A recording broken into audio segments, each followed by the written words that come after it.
세 번째 걸 먼저 오늘은 뜯어보겠습니다. 홍준표 후보가 안풍의 보수표를 뺏길 위기에 처한 것 아니냐 이런 지적이 많습니다. 그래서 홍준표 후보는 이른바 박지원 상황설을 이야기했습니다. 박지원 상황. 상황은 왕보다 위에 있는 왕 아닙니까? 들어보시죠.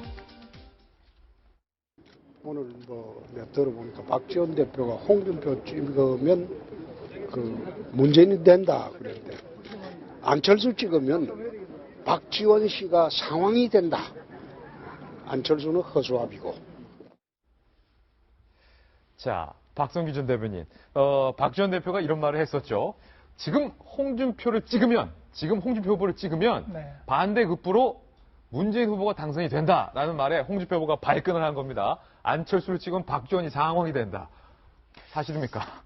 그 얘기할 수 있죠. 예. 사실은 지금 제일 혼란스러운 사람들이 과거에 이제 보수라고 얘기했던 이분들, 그 여권의 표, 박근혜 대통령 주변에 있는 그 보수층의 표를 찍었던 그분들이 이제 고민인데, 예. 그분들이 자기 지금 찍을 후보가 없거든요. 세 부류일 거예요. 하나는 아이고 이번에 찍을 사람 없어 나 투표 안 할 거야. 두 번째는 그래도 안 할 수 없지.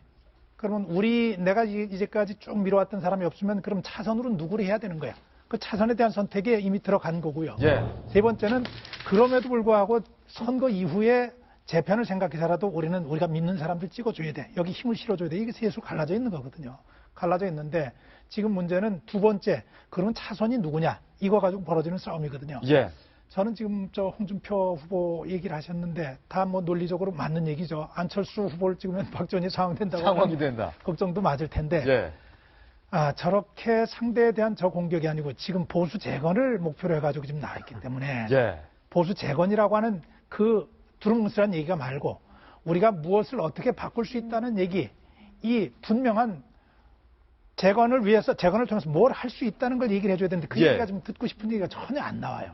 거기에 지금 가장 심각한 문제가 있어요. 본질이 빠져 있다. 우리가 트럼프 얘기할 때 트럼프 막말했다 그러잖아요. 트럼프는 분명한 게 있었습니다.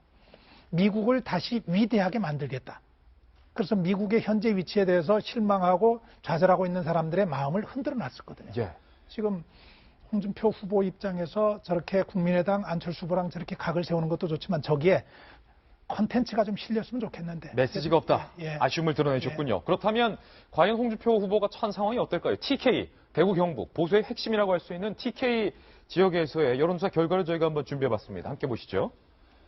네, 대구 경북 TK 지지도입니다. 상당히 흥미로운 결과가 나왔습니다. TK에서 안철수 후보가 26.3%, 홍준표 후보가 25.6%, 문재인 후보가 25.2%.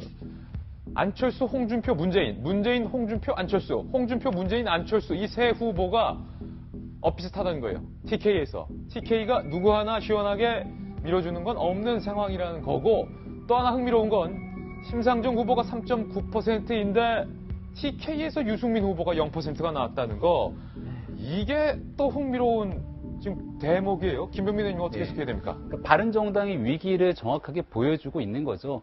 지금 바른정당이 굉장히 흔들릴 겁니다. 그러니까 유승민 후보 같은 경우는 끝까지 완주를 선언했죠. 그렇게 하려고 할 겁니다. 근데 문제는 유승민 후보가 아니라 그 밑에 구성하고 있는 의원들이 과연 저렇게 낮은 지지율을 갖고 끝까지 완주했을 경우에 그 다음에 우리의 미래는 어떻게 할 것인가에 대한 고민이 있을 거예요. 근데 저는 여기서 이번 대통령 선거의 지지율은 비록 낮지만 바른정당이 굉장히 유의미한 키를 갖고 있다고 보거든요. 만약에 지금 같은 상황으로 끝까지 가서 우리의 정체성 좀 던져내야 되는데 왜 이리 안 뜨냐라고 하고 민주당에서요? 근데 홍준표 후보에 또 다른 역설이 있어요. 홍준표 후보가 그래서 전략을 약간 수정했는데 처음에 나오자마자 문재인 노무현 전 대통령까지 싸잡아서 너무나 거칠게 비판했지 않습니까?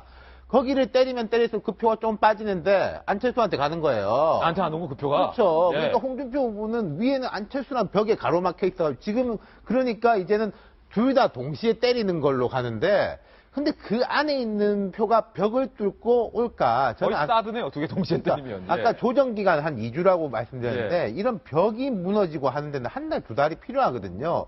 홍 후보한테 본질적으로 시간이 작고 그리고 홍준표 후보 개인의 약점들 지금 그 지사 사퇴도 안 했지 않습니까? 되게 이분이 웃기게 돼 있어요. 예. 지금 신분이 경남도지사이자 자유한국당 후보입니다. 선거운동에 제약을 받고 있어요. 사퇴를 하는 게 당연한 건데 재보궐선거 없겠다라고 해가지고 사퇴를 안 하고 있어가지고 밖에서 무슨 연설을 제대로 못 해가지고 스피커로 틀고 동영상으로 틀고 예. 이러고 있다는 거 아닙니까? 예. 얼마나 이게 황당한 일입니까? 뭔가 좀 선거운동에도 어려움을 겪고 있다. 예. 홍준표 후보에 대한 이야기까지 살펴봤습니다. 저에게 허락된 시간이 여기까지라서 안철수 후보에 대한 두 번째 뉴스는 오늘은 다루지 못하겠군요. 다음 기회에 다루겠습니다.